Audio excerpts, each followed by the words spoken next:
নিউটাউনের রাস্তা জুড়ে ইট বালির কাজ, বিপর্যস্ত যান চলাচল, পরিকল্পিত শহর কি অব্যবস্থার শহর হয়ে উঠছে?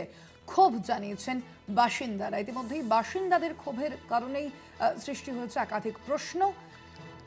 নিউটাউনের রাস্তা জুড়ে ইট বালির কাজ, বিপর্যস্ত হয়ে পড়েছে যান চলাচল ব্যবস্থা, পরিকল্পিত শহর কি অব্যবস্থার শহর হয়ে উঠছে ক্রমশই? ক্ষোভ প্রকাশ বাসিন্দাদের। শাকিল রয়েছেন প্রতিনিধি ফোন লাইনে। শাকিল, বাসিন্দারা এই বিষয়ে ঠিক কি বলছেন, কি দাবি জানাচ্ছেন তারা? একদমই নিউটাউন একটা পরিকল্পিত শহর, আর এই পরিচ্ছন্নতা, সুন্দর রাস্তা, সুশৃঙ্খল পরিবেশ এইসব শহরের বৈশিষ্ট্য হওয়ার কথা, কিন্তু বাস্তবে যে চিত্রটা ক্রমশই ভিন্ন হচ্ছে। মূলত নিউটাউনের বিভিন্ন এলাকায় এখন দেখা যাচ্ছে যে যত্রতত্র ইট বালি পাথরের স্তূপ জমে রয়েছে, এবং অনেক জায়গায় কিন্তু রাস্তার একাংশ দখল করে রাখা হয়েছে নির্মাণ সামগ্রী দিয়ে।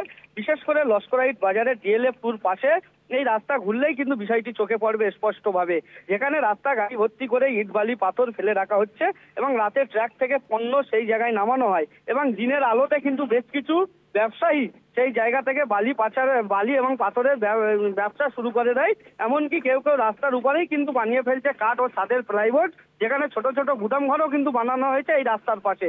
ফলে সেই সব রাস্তায় যান চলাচল মারাত্মকভাবে কিন্তু বাধাগ্রস্ত হচ্ছে, এবং কয়েকদিন আগে কিন্তু লস্করাইটের বাজারের কাছে একটি দুর্ঘটনা ঘটে, একজনের পাও ভেঙে যায়। স্থানীয়রা যে অভিযোগ করছে এইসব কারণেই কিন্তু এই দুর্ঘটনা, তেমনটা কিন্তু আশঙ্কা করছে স্থানীয় বাসিন্দারা, এবং সাধারণ মানুষ প্রতিনিয়ত দুর্ভোগের শিকার হচ্ছে। এলাকার বাসিন্দা এমনটাই কিন্তু ক্ষোভ জানিয়েছে। ধন্যবাদ তোমায় শাকিল।